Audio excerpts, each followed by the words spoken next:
Before we begin this touching story, please subscribe to our channel and press the bell icon, so you never miss stories that remind us of the goodness in humanity.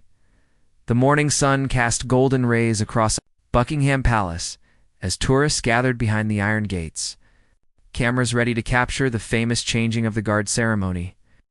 Among the crowd stood 70-year-old Robert Mitchell, a man whose posture still held hints of military discipline despite his age. His weathered hands gripped a wooden cane, and several medals pinned to his jacket gleamed in the sunlight. Robert had traveled from his small flat in Manchester specifically for this day.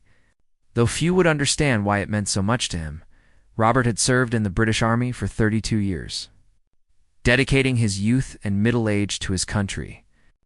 He had seen conflicts that shaped nations and experienced horrors that haunted his dreams. Now, decades after hanging up his uniform, he stood among civilians who snapped photos and chatted excitedly, unaware of the memories flooding through his mind. The sound of marching boots on pavement triggered something deep within him, connection to a life that felt both distant and immediate. The crowd pressed closer as the guards began their ceremonial march. Robert felt the push of bodies around him, but maintained his position near the front. He wanted to see their faces, to look into the eyes of young soldiers who now carried the torch he once held. His own grandson had recently joined the military, and Robert saw him in every young face that passed. Pride swelled in his chest, mixed with an ache of concern that only veterans truly understand. As the ceremony continued, Robert noticed his vision beginning to blur slightly. He attributed it to the emotion of the moment and blinked hard to clear his eyes. The morning had required an early start, and he had skipped breakfast in his eagerness to arrive on time. His daughter had warned him about pushing himself too hard, but Robert was stubborn. Some things were worth the discomfort, he had told her. Some moments demanded presence regardless of personal cost. The precision of the guards' movements mesmerized him. Each step perfectly timed, each turn executed with mathematical accuracy. He remembered his own days of ceremonial duty, the hours of practice required to achieve such flawless synchronization. Young people today probably thought it was simple, just walking and standing still. But Robert knew the discipline required. The mental fortitude to maintain composure regardless of weather, fatigue, or distraction. A wave of dizziness suddenly washed over him. Robert tightened his grip on his cane and locked his knees, willing himself to remain steady. He had not come all this way to miss the ceremony because of a moment of weakness. The crowd's noise seemed to fade into a distant hum, and the bright morning sun suddenly felt oppressively hot despite the cool October air. Sweat beaded on his forehead, and his heart began to race in an irregular rhythm that concerned him. Robert tried to focus on his breathing, a technique he had learned decades ago during stress training. In through the nose, out through the mouth. But his chest felt tight, constricted by an invisible band that seemed to squeeze harder with each passing second. The faces around him became unfocused blurs, and the red tunics of the guards seemed to swim in his vision like crimson waves on an uncertain sea. He thought of his late wife, Margaret, who had passed 2 years earlier. She would have scolded him for being so careless with his health. But she also would have understood why this day mattered to him. Their son had served, their grandson now served, and the military was not just Robert's past, but his family's legacy. Standing here was his way of honoring that continuum, of connecting 3 generations through shared service and sacrifice. The wooden cane began to slip in his sweating palm. Robert adjusted his grip but found his fingers were not responding as they should. The world tilted slightly to the left and he took a stumbling step to compensate. A woman next to him glanced over with mild annoyance, assuming he was jostling for a better view. She did not see the pallor spreading across his face, or the way his jaw had clenched against rising nausea. Robert's mind raced through possibilities. Was this a heart attack? A stroke? Simply dehydration and low blood sugar? Part of him wanted to call out for help, but his pride held the words captive in his throat. He had faced enemy fire without flinching, had carried wounded comrades through dangerous terrain, had stood firm when others faltered. Surely he could manage a simple fainting spell if that was all this turned out to be, but his body had other plans. The tightness in his chest intensified, and suddenly his legs simply gave out beneath him. The cane clattered to the pavement as Robert's knees buckled. He was vaguely aware of gasps around him as he fell, his body crumpling in slow motion toward the hard ground. In that strange, stretched moment of falling, his mind flashed through decades of memories. His first day in uniform, the birth of his children, Margaret's smile on their wedding day, his grandson's proud face at basic training graduation. The impact never came quite as hard as he expected. Someone had broken his fall, and now voices swirled around him in urgent tones. He tried to speak, to reassure everyone that he would be fine, but the words would not form.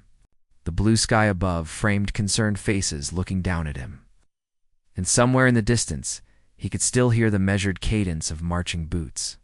The ceremony was continuing, as it always did, as it must.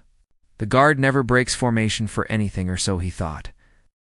Lance Corporal James Harrison was 23 years old and had been serving in the Queen's Guard for 18 months.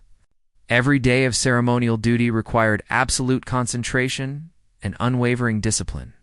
He had been trained to ignore everything around him, to maintain his position and bearing regardless of what happened in the crowd.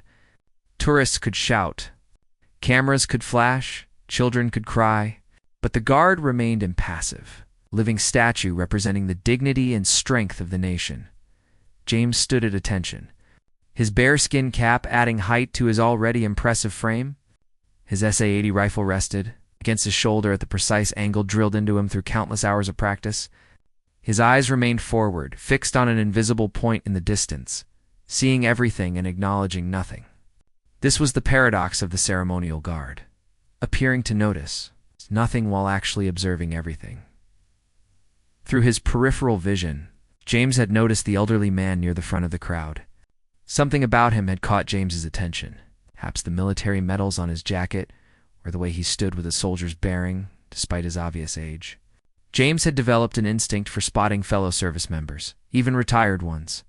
There was a quality in how they held themselves, a particular set to their shoulders, that never quite faded even after decades in civilian life. As James executed a precisely timed turn, he saw the old man stumble.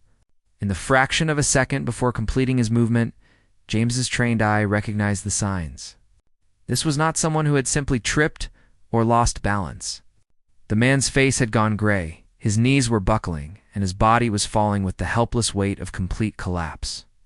This was a medical emergency unfolding in real dash time. Every fiber of James's training screamed at him to remain in position.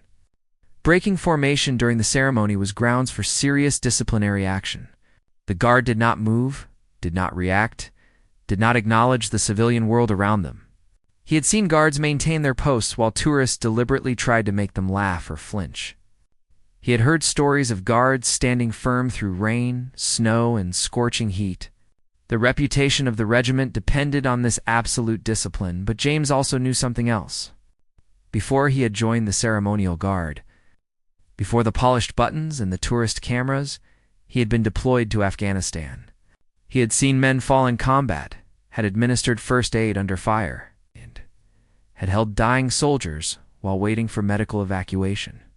He knew what a medical emergency looked like, and he knew that seconds could mean the difference between life and death. The elderly man hit the pavement with a sickening thud that James heard clearly despite the crowd noise. People around him screamed and backed away, creating a circle of empty space around the collapsed figure. A woman was crying, someone shouted for an ambulance, and chaos rippled through the previously orderly crowd. The man lay motionless on the ground, his medals catching the sunlight in a way that seemed almost accusatory. James made his decision in less than a second. Later, he would not be able to explain exactly what made him break protocol. What combination of conscience and instinct overrode years of conditioning?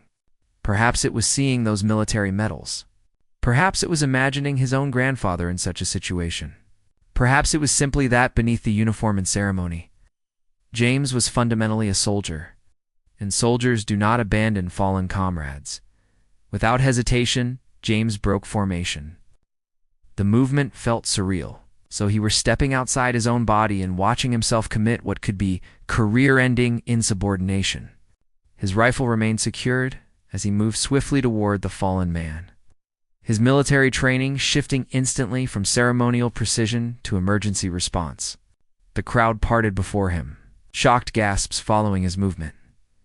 James dropped to his knees beside the elderly man, his hands immediately going to check for pulse and breathing. The man's skin felt cold and clammy, and his breathing was shallow and irregular. James's fingers found a weak, thready pulse at the man's neck. Still alive, but clearly in crisis. James's combat medic training, though not extensive, kicked in automatically. He positioned the man's head to keep his airway clear and quickly assessed for any obvious injuries from the fall. "Hey, can you hear me?" James spoke firmly but calmly, his voice cutting through the panicked murmurs of the crowd. "I'm with the British Army. You're going to be all right. Help is coming." He did not know if the man could hear him, but he knew that hearing was often the last sense to fade. If the man was conscious on any level, those words might provide comfort. Behind James, the ceremony had ground to a complete halt. His commanding officer's face had gone red with barely contained fury. But even he could not immediately order James back into formation with a civilian potentially dying on the ground. Other guards maintained their positions, their faces impassive, masks hiding whatever thoughts churned beneath. Some of them admired James's courage. Others thought him a fool who had just destroyed his career for a stranger. James ignored all of it. His world had narrowed to the elderly man before him and the critical task of keeping him alive until proper medical help arrived. He loosened the man's collar to help him breathe more easily and checked his pockets for any medical information or emergency contacts. His fingers found a worn wallet and a small card, identifying the man as diabetic and listing emergency medications. A security officer arrived within moments, radio crackling with urgent communications. "Ambulance is 3 minutes out," he told James. "What's his condition?" James quickly relayed what he had observed, his report crisp and professional despite his racing heart. The man was unconscious, breathing but weakly, pulse present but irregular, and diabetic according to his medical card. Possible cardiac event or diabetic emergency. Complicated by the head impact from falling, the elderly man's eyelids fluttered, and a soft moan escaped his lips. James leaned closer, maintaining his supportive position. "Stay still, sir.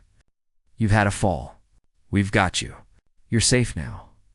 The man's lips moved as if trying to speak, but no words came. His fingers twitched, and James gently took his hand, providing the human contact that medical training often overlooked, but that could mean everything to someone in crisis. Around them, dozens of cameras had captured every moment. But James remained unaware of the attention. He did not think about the viral videos that would soon spread across social media, or the headlines that would debate his actions. His focus remained entirely on the man before him, on keeping him stable, on being the presence that stood between this stranger and potential death. In that moment, James was not a ceremonial guard or a public symbol. He was simply a soldier doing what soldiers do, protecting those who need protection.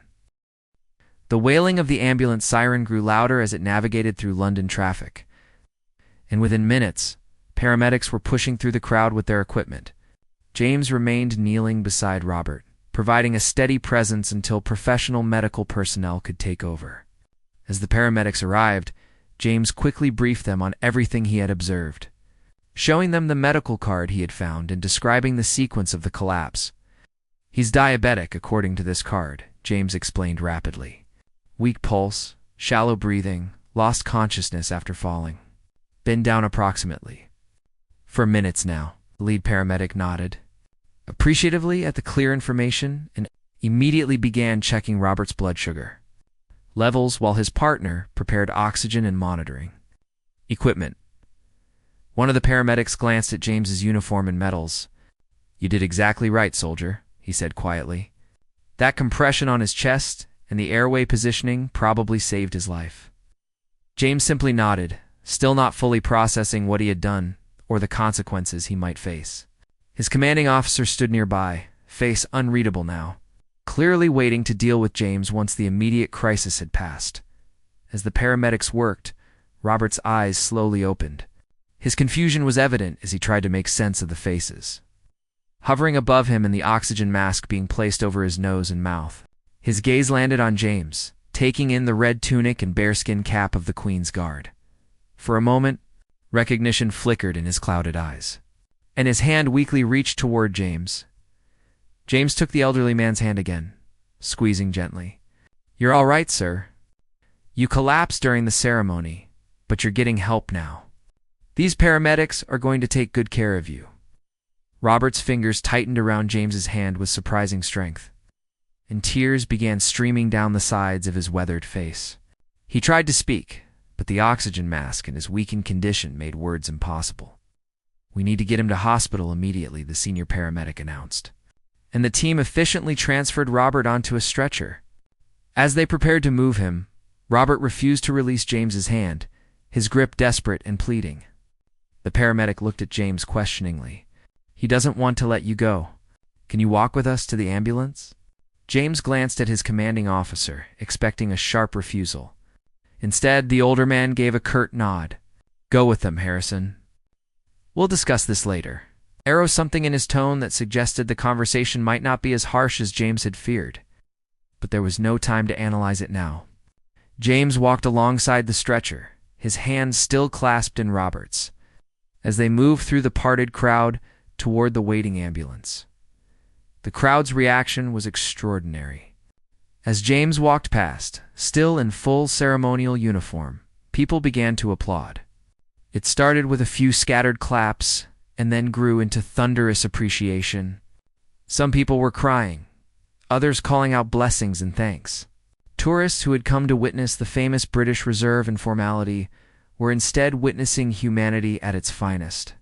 The soldier who had broken centuries of protocol to help a stranger had touched something deep in the collective heart of everyone present at the ambulance.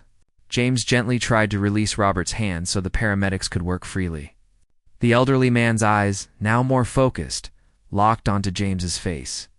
With tremendous effort, Robert pulled the oxygen mask slightly aside and managed to whisper words. "Thank you."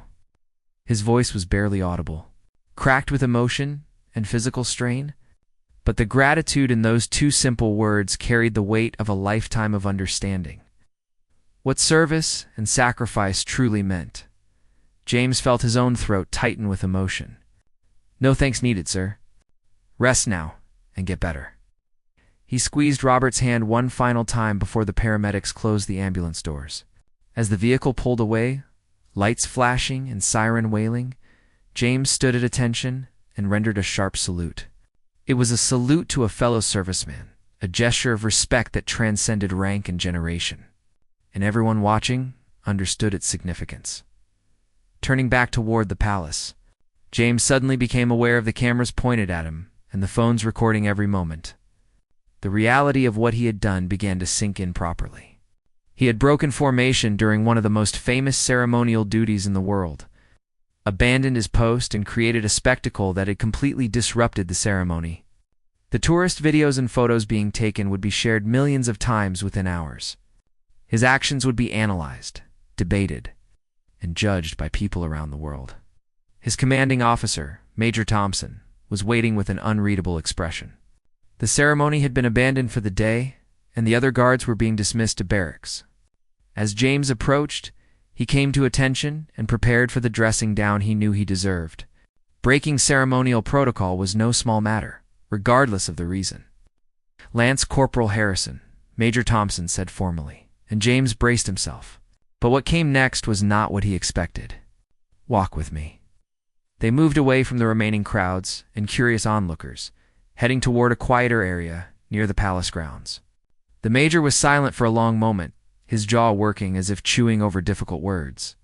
Finally, Major Thompson spoke.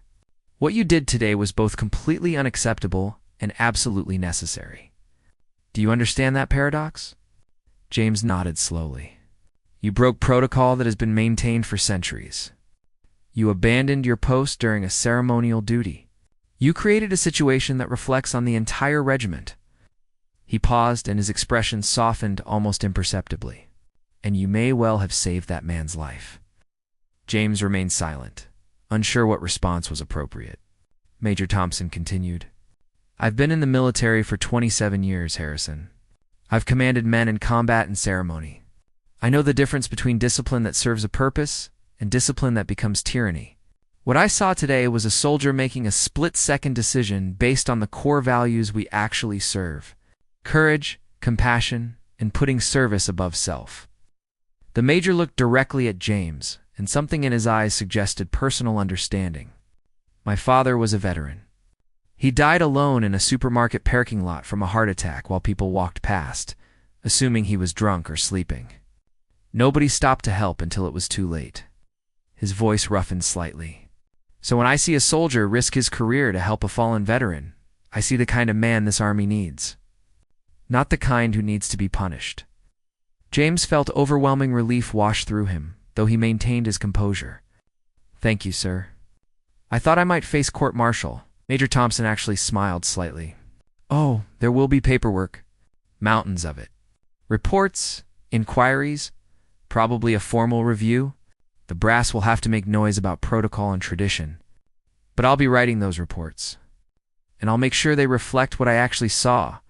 A soldier who understood that our duty to humanity supersedes our duty to ceremony. They walked in silence for a moment before the major added, "The man you helped wore military medals? Did you notice which ones?" James shook his head. "I saw them, sir, but I didn't identify them specifically." Major Thompson's expression turned thoughtful. "I did. He served in conflicts most people have forgotten. He gave decades to this country. If we can't break formation to help men like that when they need us, then what are we really protecting?" While James was dealing with the aftermath of his decision at the palace, Robert was being rushed through the emergency department at St. Thomas Hospital. The paramedics had radioed ahead with his condition, and a team was waiting when the ambulance arrived. Robert drifted in and out of consciousness during the journey, his mind mixing present reality with memories from decades past. In his confused state, the young soldier's face kept appearing in his thoughts, overlapping with the faces of men he had served with long ago. The emergency room was a controlled chaos of medical professionals working with practiced efficiency. Robert's blood sugar was dangerously low, explaining much of his collapse. Combined with dehydration, exhaustion, and an irregular heartbeat, his body had simply shut down. The doctors stabilized him quickly, administering glucose and fluids while monitoring his heart function. Within an hour, Robert was conscious, coherent, and deeply embarrassed about the fuss he had caused.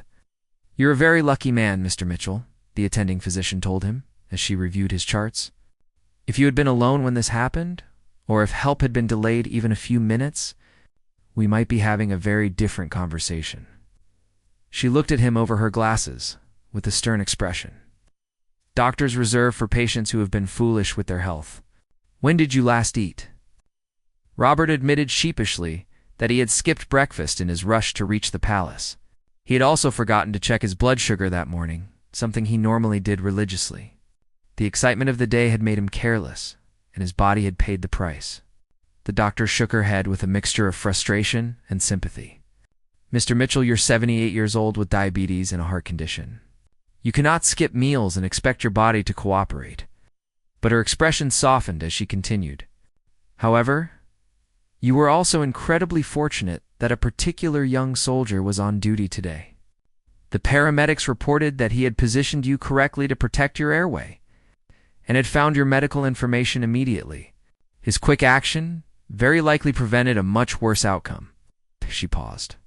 "They also mentioned that you wouldn't let go of his hand until you were in the ambulance." Robert felt emotion welling up again as he remembered those moments. The young guard's face above him, calm and reassuring.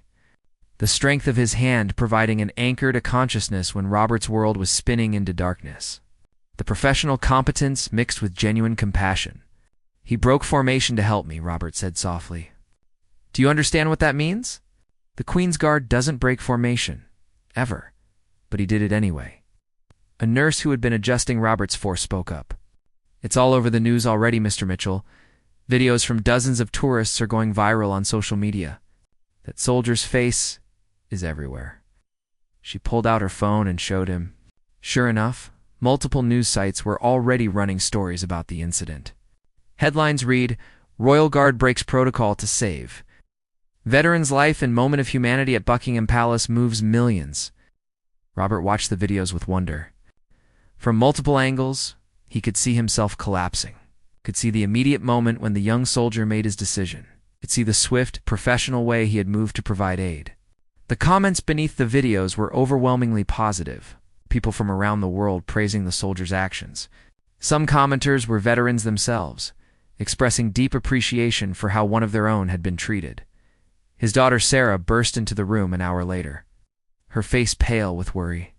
The hospital had called her as Robert's emergency contact, and she had driven at dangerous speeds from her home in Surrey to reach him. "Dad, what happened? They said you collapsed. Why didn't you tell me you were going to London today?" Her words tumbled out in a rush of relief and frustration. The typical cocktail of emotions adult children feel when their aging parents scare them. Robert took her hand and told her the whole story. From his early morning departure to the ceremony, to waking up in the ambulance. Sarah listened with wide eyes, her free hand covering her mouth when he described the soldier breaking formation. "Oh, Dad," she whispered. "That young man probably saved your life, but he might get in serious trouble for what he did." That thought had been troubling Robert since he had regained full consciousness. He had served long enough to understand military discipline and the importance of protocol, especially in ceremonial units. The Queen's Guard was not just any posting. It was a position of immense pride and tradition. By breaking formation, the soldier had violated rules that existed for important reasons.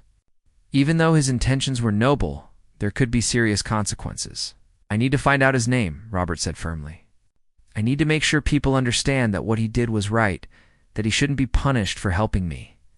Sarah nodded slowly. "I can try to contact the Ministry of Defense, maybe write a letter explaining what happened from your perspective." But Robert shook his head. "A letter isn't enough. This young man put his career at risk for a stranger. I need to do more than send a letter." Over the next few hours, as Robert recovered in his hospital bed, the story continued to spread across news outlets and social media platforms. Television news programs were running segments about the incident, with military experts debating whether the soldier's actions were heroic or a dangerous breach of protocol. The debate raged online as well, with some praising the soldier's humanity, while others argued that military discipline existed for reasons and exceptions could not be allowed. Robert watched these debates with growing frustration. "They're all talking about protocol and rules," he told Sarah, "but they're missing the point entirely. That young man understood something that transcends protocol. He understood that we serve people, not ceremonies. He understood what it means to be a soldier." Robert's voice grew passionate, showing flashes of the commanding presence he had once carried as an officer. "I need to speak publicly about this." Sarah was hesitant. Her father was still recovering, and she worried about him overexerting himself again. But she also recognized the determination in his eyes, the same look he had worn when he had decided to attend the ceremony despite her concerns. Robert Mitchell was not a man who sat idle when he believed something important was at stake. "All right, Dad," she finally agreed. "But you're doing it from this hospital bed, and I'm monitoring your blood sugar the entire time." I contacted the hospital's communications department, which in turn reached out to several news organizations that had been requesting interviews. Within 2 hours, a BBC News crew was setting up cameras in Robert's private room, preparing to record his statement about the incident. Robert insisted on sitting up properly in bed, and he had Sarah pin his medals to his hospital gown. If he was going to speak about military service and sacrifice, he wanted to do it as the soldier he had been, not just as an elderly patient. The interview was scheduled for the evening news, which meant millions would see it. As the camera operator made final adjustments and the reporter reviewed her questions, Robert felt a calm settle over him. He had faced far more intimidating situations than a television interview. He had commanded men under fire, had made decisions that affected lives, had stood firm when fear urged him to run. Speaking from the heart about a young soldier who deserved recognition was not difficult. It was necessary. The red light on the camera illuminated, and the reporter began. "Mr. Mitchell, you're at the center of a story that has captured hearts around the world. Can you tell us what happened this morning at Buckingham Palace?" Robert took a breath and began to speak, his voice steady despite his earlier ordeal. What he said in the next few minutes would change not only his life, but the life of a young soldier who had made a split-second decision to choose compassion over protocol. Robert looked directly into the camera, with the same steady gaze that had once assessed battlefields and commanded respect from soldiers under his charge. "I served this country for 32 years, he began, his voice carrying the weight of those decades. "I've seen the best and worst that humanity can offer. I've watched young men make impossible choices under unimaginable pressure. And this morning, I witnessed something that reminded me why I was proud to wear the uniform." The reporter leaned forward slightly, captivated by Robert's presence. "You're referring to the Royal Guard who broke formation to help you?" Robert nodded firmly. That young man did more than break formation. He demonstrated the true meaning of military service. People are debating protocol and tradition, but they're missing the fundamental point. We don't train soldiers to follow rules blindly. We train them to serve and protect. That's exactly what he did. Robert's passion grew as he continued. "I was dying on that pavement. My body was shutting down, and I was helpless. That soldier saw a human being in crisis, and he responded the way any good soldier should respond. He assessed the threat, which in this case was medical, not military, and he neutralized it with skill and compassion." Robert paused, emotion thickening his voice. He held my hand as I fought to stay conscious. "Do you understand what that meant to me? I wasn't just a medical emergency to him. I was a person who needed help." The reporter asked if Robert was concerned about potential disciplinary action against the soldier. Robert's jaw set in a stubborn line that his daughter recognized immediately. "If that young man faces punishment for saving my life, then something is profoundly wrong with how we understand military service. Protocol exists to serve a purpose, but when protocol prevents us from being human, it has failed its purpose. I will do everything in my power to ensure he is recognized for heroism, not punished for compassion." The interview continued for 20 minutes, with Robert speaking eloquently about military service, duty, and the balance between discipline and humanity. He described his own decades of service, the conflicts he had witnessed, and the values he believed the military should embody. His words resonated with depth and authenticity that only comes from lived experience. By the time the interview concluded, there was not a dry eye in the hospital room, including among the professional news crew. The interview aired that evening during prime time, and the response was immediate and overwhelming. Social media exploded with support for both Robert and the unnamed soldier. The hashtag #JusticeForTheGuard began trending worldwide, with people sharing their own stories of times when someone had broken rules to help them or their loved ones. Veterans organizations issued statements, praising the soldier's actions and calling for him to be commended rather than punished. Meanwhile, at his barracks, James Harrison was experiencing the surreal nature of sudden fame. His phone had been confiscated per military protocol during the investigation into the incident, but his fellow soldiers kept him informed about the growing public response. Some were supportive, proud of what he had done. Others were concerned about the precedent it might set and the potential damage to the regiment's reputation. James himself felt caught in a strange limbo, uncertain whether he would be hailed as a hero or court-martialed for insubordination. Major Thompson called James into his office that evening after the BBC interview aired.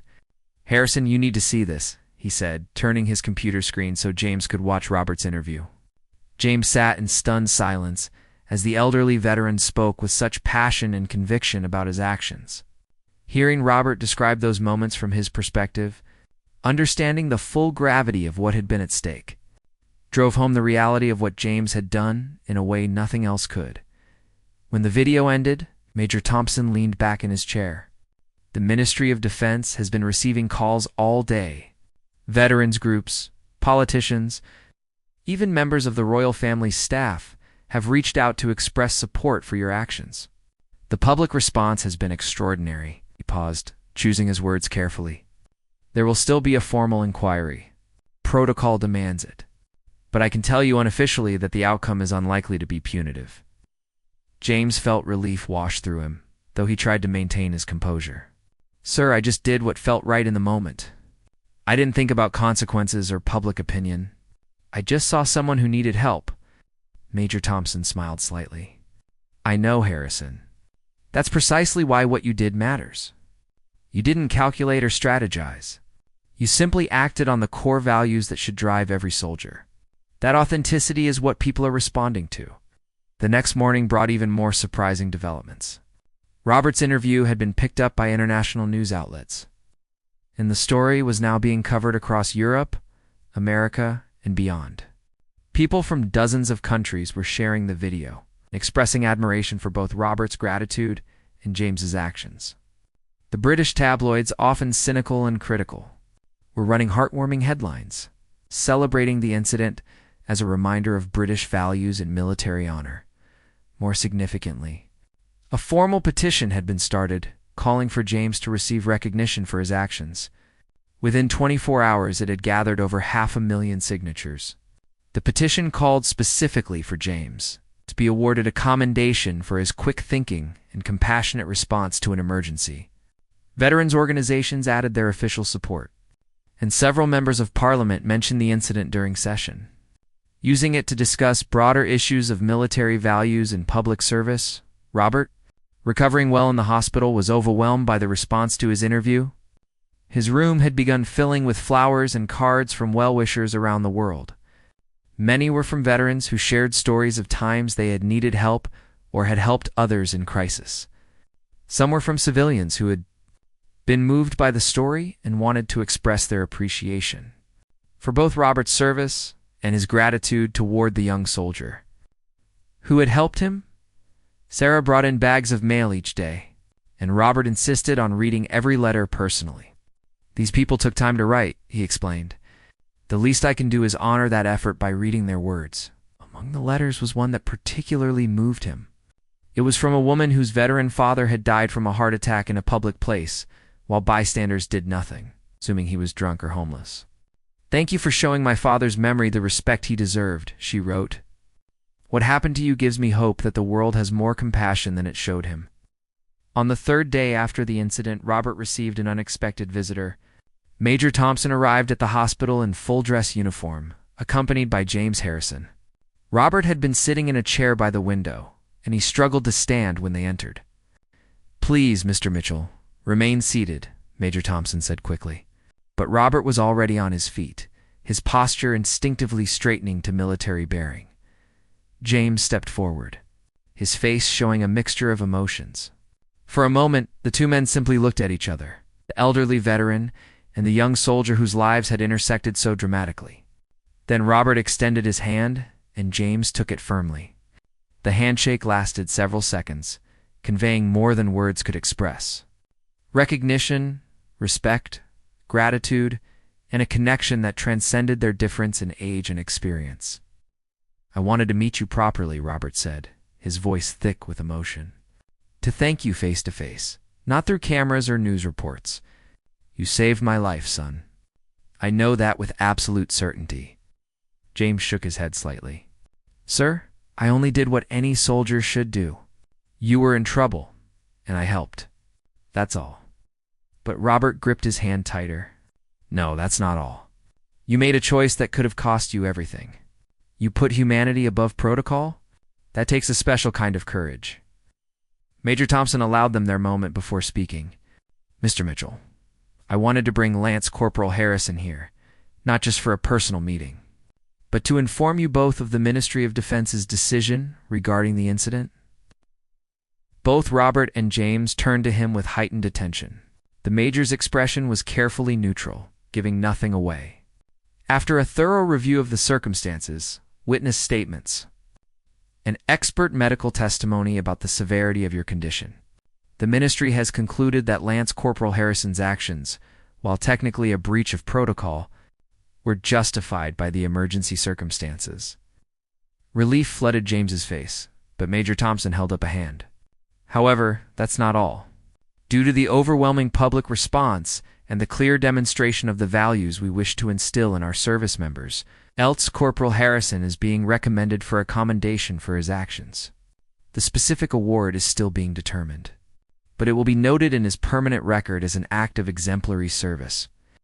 Robert's face broke into a wide smile, and he clapped James on the shoulder with surprising strength for a man who had been near death 3 days earlier. "That's exactly as it should be.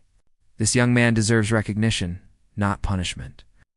James looked overwhelmed, stammering his thanks to Major Thompson and to Robert. "I never expected anything like this, sir. I truly just did what felt right." The three men talked for over an hour, with Robert sharing stories from his own military service and James asking questions with genuine interest. They discovered connections between Robert's old regiment and the unit. James had served with in Afghanistan before joining the ceremonial guard. Military service created threads that connected generations. And in that hospital room, those threads wove a bond between two men who might otherwise never have met. Before leaving, James reached into his pocket and pulled out something small, wrapped in tissue paper. "Sir, I wanted to give you this. It's not much, but it seemed appropriate." Robert unwrapped it carefully to find a small pin bearing the insignia of the Queen's Guard. "It's a spare from my kit," James explained. "I thought you might like to have it, as a reminder of the day. Though perhaps that's presumptuous of me." Robert's eyes glistened with tears as he examined the pin. "Presumptuous? Son, this is one of the most meaningful gifts I've ever received." He looked up at James with complete sincerity. "I'll treasure this, and I'll tell my grandson about you. He's serving now, you know. I want him to understand what it means to be a soldier who balances discipline with humanity. You've given me the perfect example to share with him." The story of Robert Mitchell and James Harrison continued to resonate long after their hospital meeting. News outlets around the world had picked up the tale, and it became one of those rare stories that transcended borders and cultural differences. In a time when news cycles were dominated by conflict and division, this simple act of human compassion offered something people desperately needed: hope and proof that goodness still existed in the world. Robert was released from the hospital a week after the incident with strict instructions about managing his diabetes and taking better care of himself. Sarah had essentially moved into his flat to ensure he followed doctor's orders, much to his alternating annoyance and appreciation. His recovery was smooth, aided perhaps by the positive emotions surrounding the entire experience. The near-death experience had given him a renewed appreciation for life and a determination to make his remaining years count for something meaningful. The letters and messages continued to pour in from around the world. Robert received correspondence from veterans in Australia, Canada, the United States, and dozens of other countries. Many shared their own stories of medical emergencies or times when strangers had helped them in moments of crisis. Others simply wanted to express gratitude for his service and admiration for how he had handled the situation with grace and generosity of spirit. One letter particularly moved Robert. It came from a young woman in Germany whose grandfather had served in the German military and had collapsed in public several years earlier. Unlike Robert's experience, no one had stopped to help, assuming the elderly man was drunk. He had died alone on a busy street while hundreds of people walked past. "Your story gave my family some closure," she wrote. "It showed us that not everyone would have ignored my grandfather. It helps to know that people like that young soldier exist." Robert began accepting invitations to speak at veterans' events and military ceremonies. He discovered that his story provided a platform to discuss issues important to him: the treatment of veterans, the importance of checking on elderly neighbors, the value of maintaining military traditions while also embracing compassion and flexibility. His speeches were powerful because they came from lived experience and genuine conviction rather than political positioning or empty rhetoric. Meanwhile, James Harrison's life had changed in ways he was still processing. The formal commendation ceremony was scheduled for the following month. He would receive his award in front of dignitaries, fellow soldiers, and media representatives. The attention made him uncomfortable, as he genuinely believed he had simply done his duty.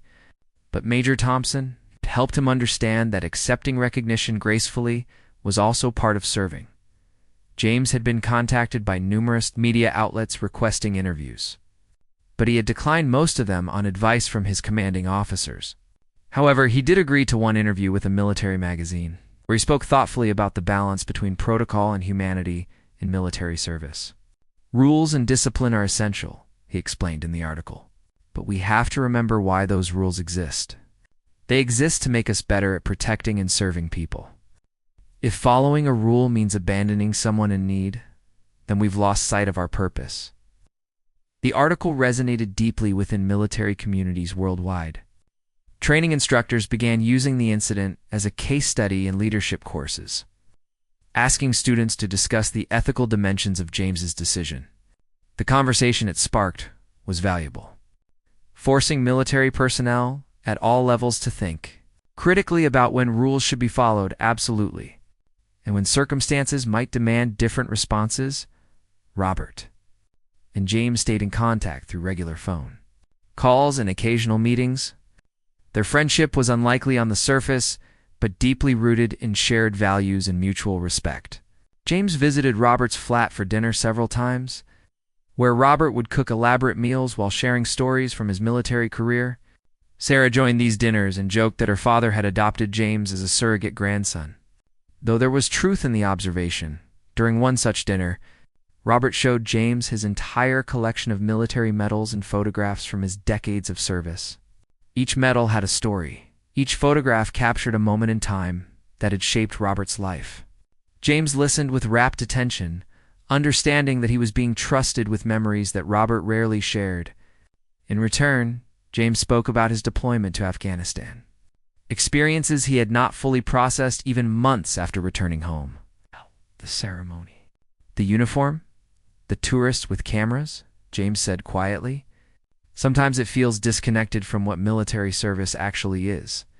But that day with you, helping you, it reminded me of the real purpose behind everything. We serve people, whether that's in combat zones or on ceremonial duties or just being present when someone needs help. Robert nodded with deep understanding. You figured out something it took me years to learn. The uniform is just clothing. The true uniform is carried in your heart. 3 months after the incident, a special ceremony was held at Buckingham Palace. James received his commendation in front of an audience that included Robert, Sarah, James's family, military brass, and even a minor member of the royal family. The citation read in part, for exemplary conduct in responding to a medical emergency, demonstrating quick thinking, professional competence, and the highest values of military service, while balancing ceremonial duty with human compassion. As the medal was pinned to James's chest, Robert watched with pride so intense it was almost paternal. When the formal ceremony concluded and guests mingled in the reception area, Robert made his way to James's side. Your grandfather would be proud, Robert told him, knowing that James had lost his grandfather the previous year. James's eyes reddened slightly. I hope so, sir. I like to think I acted the way he would have wanted me to. The media coverage of the commendation ceremony brought the story back into public consciousness, and it became part of a broader conversation about values in modern society. Social media was flooded with people sharing their own stories of times when someone had helped them or when they had chosen to help others. Despite inconvenience or risk, the hashtag #BeTheGuard began trending, encouraging people to be willing to break from routine or social expectations to help those in need. Robert used the renewed attention to launch a small initiative working with veterans charities. He began advocating for better mental health services for soldiers transitioning from military to civilian life and for improved medical monitoring of aging veterans living alone. His own near-death experience had shown him how easily isolated elderly people could face medical emergencies without adequate support systems. If his story could prevent others from facing similar dangers, then the frightening experience would have served a greater purpose. James also found purpose in the unexpected fame. He began volunteering with youth programs, talking to young people about military service, civic duty, and the importance of helping others. His message was simple but powerful. You don't need to wear a uniform to serve others. You just need to be willing to act when you see someone in need, even if it's uncomfortable or inconvenient. A year after the incident, Robert and James were invited to participate in a documentary about the changing nature of military service in the modern world. The filmmakers wanted to use their story as a centerpiece for exploring how traditional military values could adapt to contemporary challenges without losing their essential character. Both men agreed, seeing it as an opportunity to share the lessons they had learned with a wider audience. During the filming, Robert and James returned to Buckingham Palace for the first time since the incident. Standing on the spot where Robert had collapsed, They reflected on how one moment had changed both their lives. "I came here that day wanting to connect with my past," Robert said to the camera. "Instead, I found hope for the future. This young man showed me that the values I spent my life defending are alive in the next generation." James added his perspective. "Mr. Mitchell gave me something too. He showed me that our actions ripple outward in ways we can't always predict. I thought I was just helping one man, but the response showed me that people are hungry for examples of compassion and courage.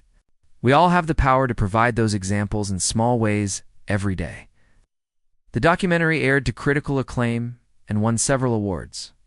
But more importantly, it sparked conversations in homes, schools, military bases, and community centers around the world.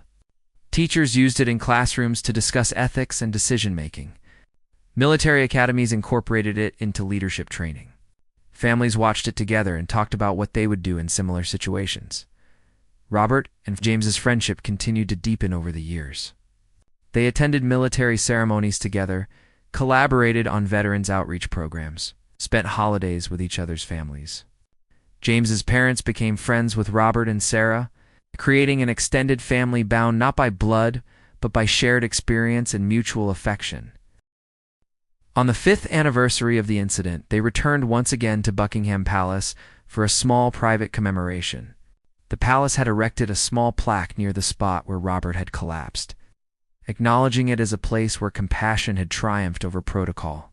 The plaque read simply, "In recognition of those who choose humanity over procedure, compassion over protocol, and service over ceremony."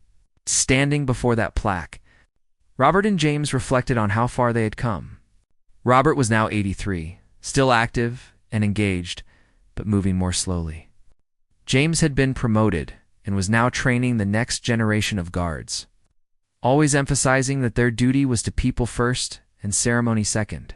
The 5 years had brought changes, challenges, and growth, but the bond forged on that October morning remained strong. "Do you ever regret it?" Robert asked James as they stood together in the cool morning air. "Breaking formation, risking your career, all of it." James smiled and shook his head without hesitation. "Not for a single second. That moment defined who I am as a soldier and as a person. I learned that sometimes the right choice is the hard choice, and that's okay." Robert nodded with satisfaction. "I came close to dying that day, but in a strange way it gave me new life. It showed me that the world still has people willing to risk something of themselves for strangers. It reminded me why I served all those years, why it mattered." He paused, his voice growing thick with emotion. "And it gave me a friendship I'll treasure for whatever time I have left." They stood in comfortable silence. Two men from different generations, connected by a single act of compassion that had resonated far beyond what either could have imagined. Around them, tourists gathered for the day's ceremony, cameras ready, excited for the famous British pageantry. The guards marched in perfect formation, maintaining the centuries-old traditions that made the ceremony special. But Robert and James knew something those tourists might never understand. The real magic was not in the perfect precision of the ceremony, or the colorful uniforms, or the ancient traditions. The real magic was in the moments when human compassion broke through all those structures to remind everyone what truly mattered. The ceremony would go on, as it always had. But it would continue with the knowledge that when human need and rigid protocol collided, there were still people willing to choose humanity. As they walked away from the palace together, Robert leaned on his cane with one hand and rested the other on James's shoulder. Two soldiers, separated by generations but united by service, friendship, and the understanding that true courage sometimes means breaking formation to catch someone when they fall.